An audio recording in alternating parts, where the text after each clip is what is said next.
A graça do nosso Senhor Jesus Cristo, o amor de Deus e a companhia do Espírito Santo estejam conosco neste momento. Amém.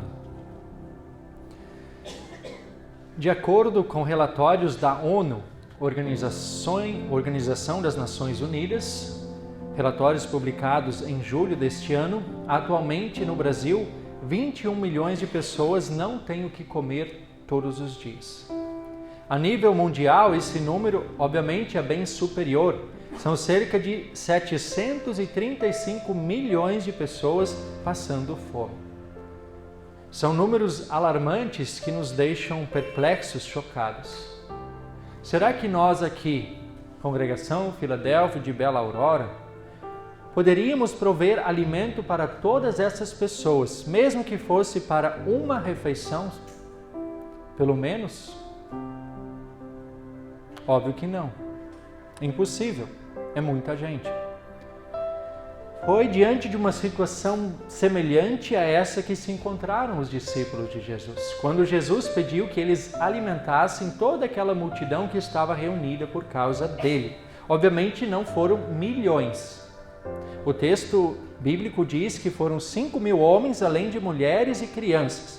E considerando o contexto e também o tamanho das famílias naquela época, a maioria dos estudiosos sugere que estiveram reunidas ali naquele dia de 15 a 20 mil pessoas, contando então também as mulheres e as crianças. Haja comida para tanta gente. Os discípulos, quando sugeriram que Jesus mandasse embora as multidões para comprarem alimentos, certamente não imaginavam que Jesus dissesse: deem vocês mesmos de comida a eles. Tentemos nos colocar no lugar dos discípulos. Imaginem o que não passou pela cabeça deles. Mas esse homem só pode estar louco? Da onde a gente vai tirar comida? Será que nós conseguiríamos arranjar comida para 15 a 20 mil pessoas? É muita comida, é muita gente.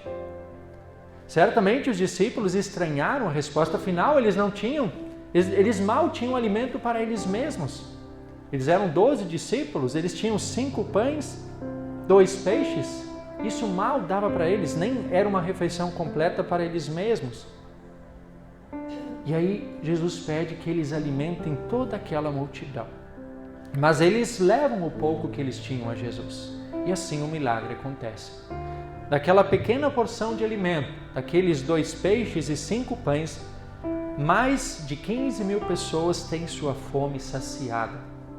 E ainda sobraram 12 cestos cheios que os discípulos recolheram. Esse é um relato muito bonito do Evangelho.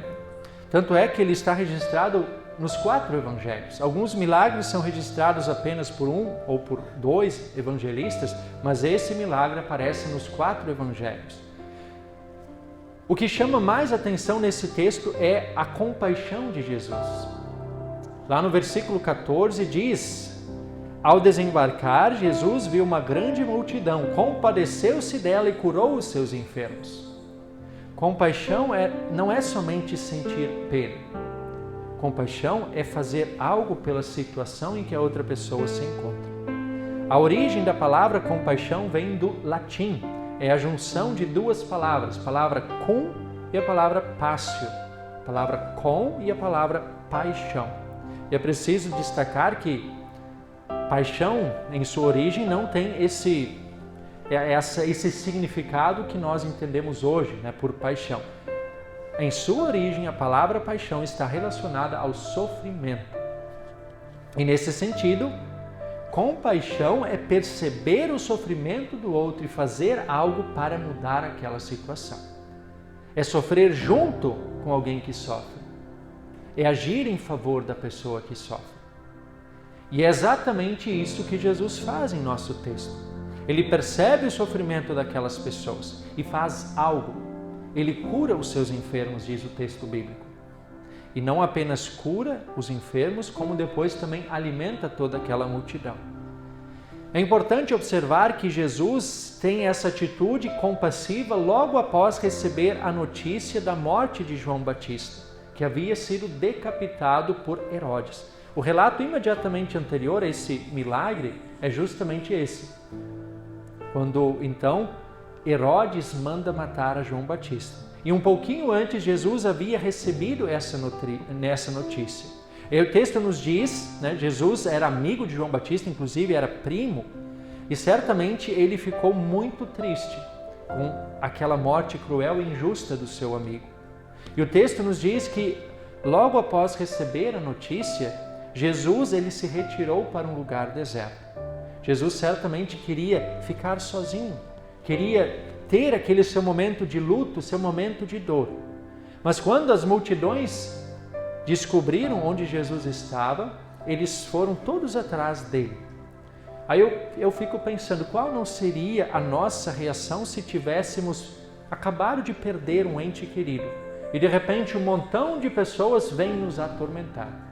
Certamente a gente ficaria indignado, frustrado, né?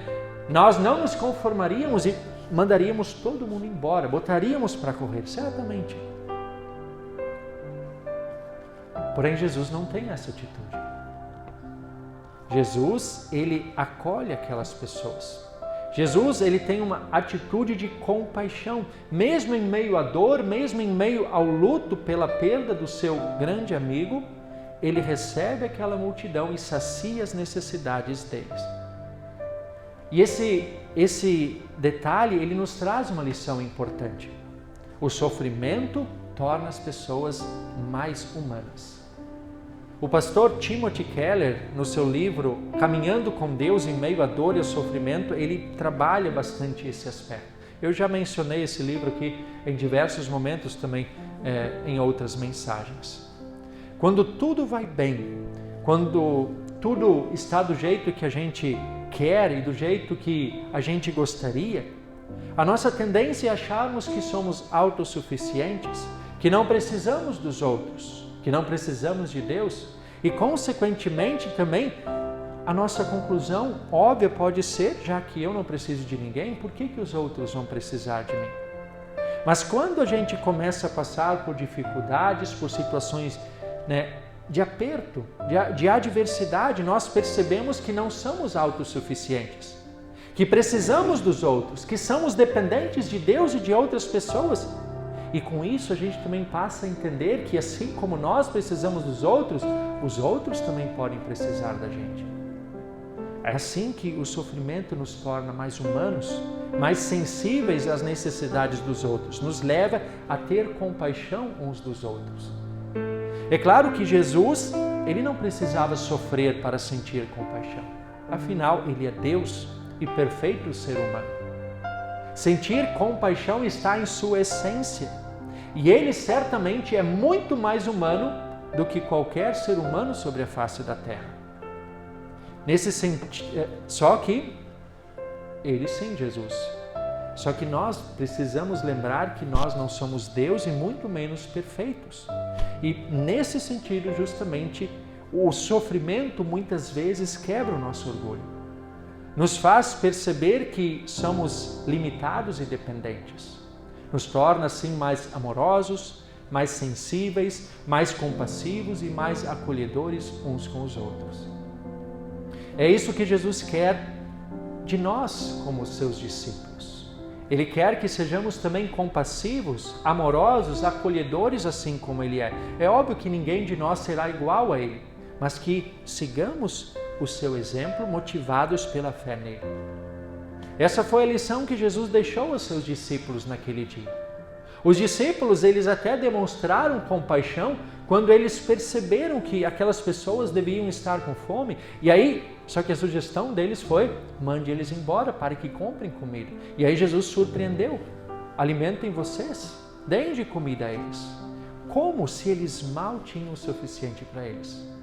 Mas o pouco que eles tinham, os 2 peixes, os 5 pães, eles entregaram a Jesus. E o milagre aconteceu. E daquela pequena quantidade de alimento, mais de 15 mil pessoas tiveram sua fome saciada e ainda sobrou bastante comida. Analisando a nossa vida agora, será que nós temos de fato agido com amor, com compaixão, com acolhimento? Será que temos dado a Jesus aquilo que temos, mesmo que seja pouco? Afinal, o texto aqui nos deixa claro que mesmo pouco Jesus pode multiplicar e transformar em muito. E se nós formos sinceros, nós temos que admitir que a maioria de nós não tem tão pouco assim. Certamente bem mais do que tinham os discípulos de Jesus. E sim, Deus tem nos abençoado em rica medida, com bens, com dons, com tempo. Porém, muitas vezes, parece que nós gostamos de usar o pouco como desculpa. Mas a minha vida é muito corrida e eu não consigo ir com regularidade à igreja.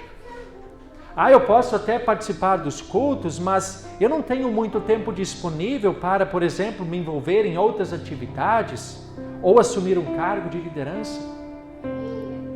Mas eu não tenho dom para essas coisas. Eu não canto, eu não toco nenhum instrumento, não tenho capacidade para liderar, não tenho habilidade com crianças, não tenho vocação para me envolver em cargos de liderança ou em outras tarefas da igreja. Enfim, meus dons são insignificantes. Mas eu recebo tão pouco que nem vale a pena ofertar. Mas com regularidade é difícil. Se eu recebesse mais, quem sabe? Mas eu mal tenho para mim, quanto mais para ajudar os outros. São todas questões assim que nos desconfortam, nos deixam desconfortados. Mas se nós formos sinceros, são desculpas que muitas vezes todos nós, e me incluo nisso, às vezes a gente usa essas desculpas. Maneiras da gente escapar de nossas responsabilidades também como cristãos. Agora eu pergunto, vamos refletir juntos? Se todas as pessoas pensassem assim, se todos nós pensássemos assim, será que ainda teríamos uma igreja? Será que ainda seria viável anunciar o Evangelho? Será que ainda existiria amor, compaixão, acolhimento, seja na igreja, seja na sociedade? Nunca nos esqueçamos que do pouco Jesus pode fazer muito. O Evangelho de Cristo ainda hoje tem o mesmo poder multiplicador. Quando motivados pelo amor e pela compaixão de Jesus, entregamos a Ele mesmo o pouco que temos, certamente teremos muito como igreja. Teremos muito a oferecer tanto para os de dentro, como também para os de fora. Paulo, na segunda carta aos Coríntios, capítulo 9, ele diz que Deus ama quem dá com alegria. Na primeira carta aos Coríntios, Paulo também, no capítulo 15, diz: todo o tempo, todos os dons, todos os bens dedicados ao seu trabalho nunca serão inúteis. E certamente tudo será retribuído de acordo com a infinita generosidade do nosso Deus. E é importante lembrar que tudo o que somos, tudo o que temos procede de Deus. Assim lembrou Paulo em Atenas, conforme registrado em Atos capítulo 17, nele vivemos, nos movemos e existimos. Nesse sentido, tudo deve ser entregue a Jesus. 100% dos nossos bens, 100% dos nossos dons, 100% do nosso tempo. E prestem atenção, eu disse 100% entregue a Jesus, não à igreja. Entregar tudo a Jesus é consagrar toda a nossa vida a Deus. E em si mesma a vida já é uma grande bênção. Entregar tudo a Jesus é reconhecer que todos os bens que eu tenho, todo o dinheiro, a minha casa, o carro, a roupa, o alimento, tudo, enfim, tudo é de Deus. Tudo eu recebi de Deus. É fruto da bênção dele sobre o meu trabalho. Entregar tudo a Jesus é também reconhecer que todo o meu tempo, todo o tempo que eu tenho, seja o tempo dedicado ao trabalho, o tempo dedicado ao descanso, ao convívio em família, ao lazer, ao ir na igreja, todo esse tempo é de Deus. Entregar tudo a Jesus é reconhecer que também todos os meus dons, e todos nós temos, cada um Deus distribui, e que bom que são diferentes dons. Nem todos vão ter a habilidade de tocar instrumentos, mas Deus dá dons a cada um, e todos eles são importantes. Imagina se todos tivessem o mesmo dom, Seria uma coisa chata, mas não, Deus distribui diferentes dons. E todos esses dons são bênçãos, são de Deus. Somente quando nós tivermos essa mentalidade é que seremos capazes de ofertar generosamente desses bens, desse tempo, desses dons também para o trabalho na igreja, cuja função principal é alimentar espiritualmente as pessoas, anunciando o Evangelho de Jesus Cristo. E então, alimentados espiritualmente, somos movidos a alimentar uns aos outros, física e espiritualmente, demonstrando amor, compaixão e acolhimento. Reconhecer que absolutamente tudo é de Deus só é possível quando estamos unidos a Jesus Cristo. O batismo iniciou essa união. A palavra e a Santa Ceia nutrem e fortalecem essa união. Esses são os alimentos essenciais para a nossa vida espiritual, que nos mantêm unidos a Cristo por meio da fé. E já que estamos falando em alimento, o culto cristão é um verdadeiro banquete que semanalmente Deus prepara para nós, onde a Santa Ceia é o prato principal, onde nos é oferecido o corpo e sangue de Cristo, que nos concede perdão dos pecados, fortalecimento da fé e certeza da salvação eterna. É assim que somos nutridos, alimentados a ter verdadeira compaixão uns dos outros. Somente alimentados em Cristo poderemos de fato demonstrar essa compaixão. Somente alimentados por Cristo poderemos também alimentar uns aos outros, seja com alimento corporal, alimento físico, seja amparando e consolando em momentos de dificuldade, seja testemunhando o precioso alimento espiritual do Evangelho de Cristo. Como vimos no início, são muitas e muitas as pessoas que passam fome em nosso país e também no mundo inteiro. É claro que não conseguiremos acabar com a fome mundial, nem com a fome do nosso país, talvez nem com a fome do nosso estado e provavelmente nem com a fome de toda a cidade de Cariacica. Olhar assim para a fome de maneira tão abrangente, de maneira tão ampla, pode ser desanimador. Pode nos fazer sentir impotentes, mas nós não precisamos abraçar o mundo. Nós não precisamos abraçar o país, nem o estado, nem toda a cidade de Cariacica, mas nós podemos sim olhar para quem está do nosso lado, para quem está próximo, um familiar, um vizinho, um amigo, um irmão da igreja, um colega de trabalho. Se é impossível fazer a diferença na vida de todos, fazer a diferença na vida de alguém que está perto é bem mais possível. E isso já será um passo muito significativo, muito importante, será um belo testemunho como cristãos em meio à sociedade em que vivemos. Foi exatamente isso que fizeram os primeiros cristãos, como é relatado lá em Atos capítulo 2, versículo 42 a 47. A maneira como eles se amavam, como eles se tratavam internamente também para com os de fora. E isso, como diz o texto, fez com que os cristãos contassem com a simpatia de todo o povo. De certa forma, nós já estamos também fazendo isso. Temos hoje de novo a Cesta Solidária, a Margarida do Amor. São maneiras em que a gente não consegue abraçar o mundo, mas a gente está conseguindo olhar para quem está mais próximo. É uma bela maneira da gente estar fazendo isso. A gente sim fala em alguns aspectos, mas a gente também acerta em outros aspectos. Então a gente não pode também só, a gente tem que muitas vezes fazer uma reflexão onde a gente pode melhorar, mas também tem que olhar para aquilo que nós já estamos fazendo. E sim, coisas muito boas estão acontecendo. E é importante lembrar ainda que alimentar uns aos outros não é somente ajudar os necessitados, mas alimentar uns aos outros é também o pai e a mãe provendo as necessidades básicas dos seus filhos pequenos. A gente sabe que sem o prover dos pais, as crianças certamente nem chegariam à fase adulta. São seres totalmente dependentes. Alimentar uns aos outros é também ser um bom profissional no trabalho, na nossa vocação, seja a profissão qual for, seja uma doméstica, seja um policial, seja um engenheiro, seja um trabalhador na construção civil, seja o que for. mas fazendo bom trabalho, trabalhando honestamente, nós estamos contribuindo, sendo instrumentos de Deus para a manutenção da vida neste mundo. É assim que Deus sustenta, é assim que Deus cuida de sua criação e de suas criaturas.